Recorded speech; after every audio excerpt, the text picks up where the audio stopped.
IGF এর আত্মপ্রকাশ সাংবাদিকদের স্বার্থ সংরক্ষণে কাজ করার অঙ্গীকার। প্রকৃতপক্ষে সাংবাদিকদের স্বার্থ সংরক্ষণে কাজ করার অঙ্গীকার নিয়ে আনুষ্ঠানিকভাবে আত্মপ্রকাশ করল আন্তর্জাতিক সাংবাদিক সংস্থা আইজিএফ। 13 আগস্ট 2025 বুধবার বিকাল 5টায় সংস্থার প্রধান কার্যালয়ে আনন্দঘন পরিবেশে আত্মপ্রকাশ করে সংস্থাটি। আত্মপ্রকাশ অনুষ্ঠানের প্রথমে সম্প্রতি সন্ত্রাসী হামলার শিকারে নিহত সাংবাদিক সহ ইতিপূর্বে নিহত সকল সাংবাদিকদের রুহের মাগফেরাত কামনা ও আহত এবং ক্ষতিগ্রস্ত সাংবাদিকদের সুস্থতা ও সুন্দর জীবন কামনায় দোয়া মাহফিল অনুষ্ঠিত হয়। পরবর্তী ধাপে কেক কেটে আনুষ্ঠানিকভাবে আত্মপ্রকাশ অনুষ্ঠানটি সম্পন্ন করা হয়। সেই সাথে সংস্থার কার্যক্রম সুষ্ঠু ও সুন্দরভাবে পরিচালনার জন্য প্রবীণ সাংবাদিক ও সংগঠক মোহাম্মদ জয়নাল আবেদিনকে চেয়ারম্যান ও সাংবাদিক এবং মানবাধিকার কর্মী মোহাম্মদ মনির হোসেন কাজীকে মহাসচিব করে আগামী 3 বছরের জন্য সংস্থার আংশিক কার্যনির্বাহী পরিষদ ঘোষণা করা হয়। ঘোষিত কার্যনির্বাহী পরিষদের অন্যান্য সদস্যগণ হলেন ভাইস চেয়ারম্যান যথাক্রমে মোহাম্মদ আলামিন শাওন, মোহাম্মদ সাইফুল ইসলাম, মোহাম্মদ হারিসুর রহমান, আব্দুল কাদের দীপু, অতিরিক্ত মহাসচিব মোহাম্মদ অহিদুজ্জামান অহিদ, সাংগঠনিক সম্পাদক মোহাম্মদ মনিরুজ্জামান, অর্থ সচিব নুরুল আফসার সাইদ, যুগ্ম মহাসচিব মোহাম্মদ হাসান আলী রেজা সহ সাংগঠনিক সচিব যথাক্রমে মেহেদি আরিফ, মোহাম্মদ মাসুম হোসেন, ফিরোজ আলম, প্রচার ও প্রকাশনা সচিব সাইদুল ইসলাম, মহিলা বিষয়ক সচিব মোসাম্মদ রোকসানা আক্তার মজুমদার, আন্তর্জাতিক বিষয়ক সচিব মোহাম্মদ আব্দুল আহাদ, কল্যাণ সচিব শরীফুল হক, পরিকল্পনা সচিব গোলাম হোসেন, ত্রাণ ও পুনর্বাসন সচিব মাহমুদ জোবায়ের, নির্বাহী সদস্য যথাক্রমে শাহ আলম, শাহ শাহিদ উদ্দিন, কুতুবুদ্দিন, মোহাম্মদ আতিকুর রহমান, ইউসুফ দীপু। অনুষ্ঠানে আরও উপস্থিত ছিলেন কামরুজ্জামান মিল্টন, মাসুম ভূঁইয়া, সুমন সর্দার, আবু কালাম, সাদেকুর রহমান মিল্টন, পার্থ কায়সার প্রমুখ।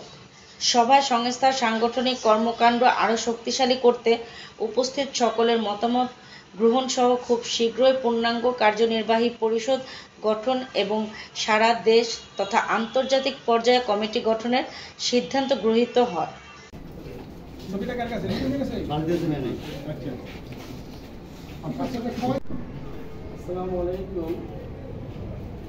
আমরা সমাজের মধ্যে বহু দুর্নীতি, বহু কিছু ছড়ায় পড়ছে।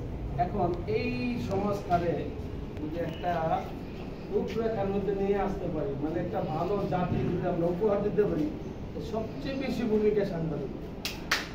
কারণ সাংবাদিক যদি একটা জিনিসের মধ্যে না লাগে, তাহলে মানুষ মানে সহজেই যে চেয়ার পাইছে হ্যাঁ মনে করে সে প্রেসিডেন্টের মধ্যে আছে, তখন সে অটোমেটিক তার দুর্নীতি করার লাগে না। মানুষই তার কাছে একটা চেয়ারম্যান আসলো, চেয়ারম্যানের দুর্নীতি বেড়ে গেল, একটা সচিব হইলো, দুর্নীতি বাইরে গেল। এইগুলি যদি তুইলা ধরে একটা সাংবাদিক যে তার সীমাবদ্ধতা কতটুকু, তার কাজের সীমাবদ্ধতা কতটুকু হইলে সে কি করব, তার কাজটা করব। যদি তার কাজ নিজস্ব কাজটা করে তাইলে কেন সে দুর্নীতিতে জড়াইতে পারে না, কিন্তু সে তার সীমাবদ্ধতা থেকে অনেক সামনে চলে যায়।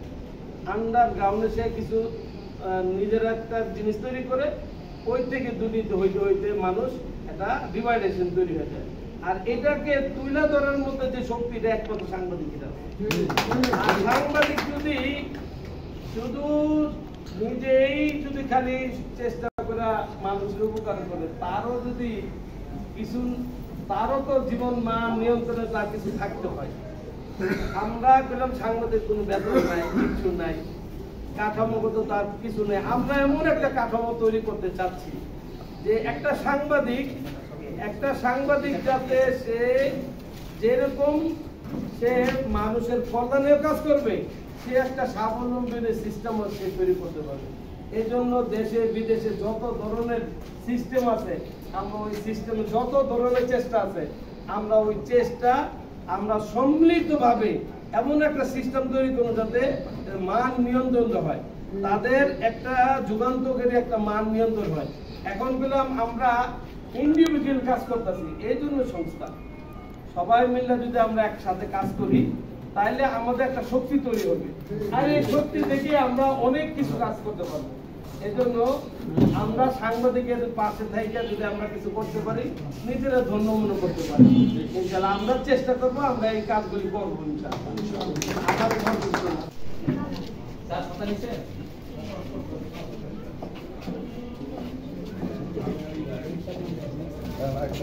আমরা এই যে কজনে মিলে এনে আসছি আজকে, এটাকে সারা পৃথিবীতে ছড়ায় দেন, আল্লাহুম্মা আমিন। এটার ফাউন্ডেশন মজবুত করে দেন, আল্লাহুম্মা আমিন। মজবুতের সাথে সমস্ত সাংবাদিক ভাইদের যাতে আমরা একে অপরের সাথে একটা সংঘবদ্ধ হইয়া, ঐক্য হইয়া আমরা একটা নতুন কিছু যাতে করতে পারি, এই তৌফিক দান করেন, আল্লাহুম্মা আমিন।